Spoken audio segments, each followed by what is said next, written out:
আসসালামু আলাইকুম, সবাই কেমন আছেন? আজকে আমরা বিকাশের দুটি নতুন আপডেট নিয়ে কথা বলবো।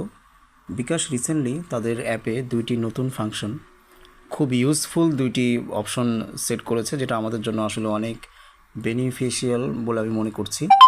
আমি আপনাদের সামনে শেয়ার করছি এই দুইটি বিষয়ে। প্রথম অপশনটি হলো, আমরা যখন সাধারণত কোনো নাম্বারে সেন্ড মানি করি, পিও নাম্বার ছাড়া আমরা যখন কোনো নাম্বারে সেন্ড মানি করি, তখন কিন্তু বিকাশ আমাদের কাছে একটা চার্জ করে। ঠিক আছে, তো আমি যদি কোনো নাম্বারে সেন্ড মানি করি, তখন আমরা দেখা যাচ্ছে যদি 25,000 টাকার বেশি হয়ে যায় তখন 10 টাকা কাটে, অথবা এভারেজে 5 টাকা করে কাটে যদি 100 টাকার উপরে অ্যামাউন্টটি হয়। তো সেক্ষেত্রে বিকাশ একটি অপশন আমাদেরকে দিচ্ছে, সেটা হচ্ছে বিকাশ বান্ডেল নামে। এই যে এখানে শো করবে বিকাশ বান্ডেল। আপনি সি অল অপশনে যাবেন।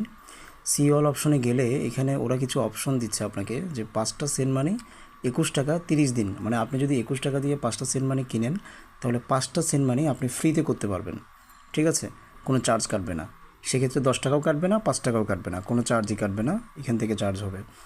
দেন আরেকটি অপশন দেখতে পাচ্ছেন, 10টি সেন্ড মানি 30 দিন। ঠিক আছে, 41 টাকা, এখানে 9 টাকা সেভ হচ্ছে। আপনি যদি বড় প্যাক কিনতে চান তাহলে 100 সেন্ড মানি, যেটা 500 টাকার মতো চার্জ আসে, তবে ওরা 251 টাকা কম নিয়ে 249 টাকা নিচ্ছে, যেটা আমি মনে করি যারা বেশি লেনদেন করেন তাদের জন্য অনেক বেনিফিটের একটা বিষয়।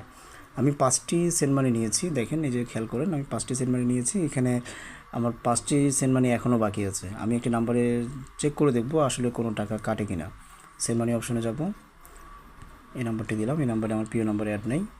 আমি এখানে 5,000 টাকা সাপোজ পাঠাবো। ঠিক আছে, প্রসেস। এই যে খেয়াল করেন, কোনো ধরনের চার্জ কিন্তু অ্যাপ্লিকেবল হচ্ছে না। এটা কিন্তু আমার প্যাক কেনার কারণেই এটি এখানে অ্যাড হয়নি। ঠিক আছে, না হয় কিন্তু অবশ্যই এখানে আমার 10 টাকা কেটে ফেলতো। ঠিক আছে, সেকেন্ড যে আপডেটটি বিকাশ এনেছে সেটা হচ্ছে, আমরা অনেক সময় আমরা আমাদের প্রিয়জনকে বা আমাদের কোনো কাছের মানুষকে আমরা টাকা পাঠাতে চাই। তো আমরা চাই যেন খরচসহ টাকাটা পাঠাতে পারি। সেই ক্ষেত্রে আমরা কি করতে পারি খুব সহজে, আমরা কি করি সাধারণত 1020 টাকা পাঠিয়ে দিই খরচসহ।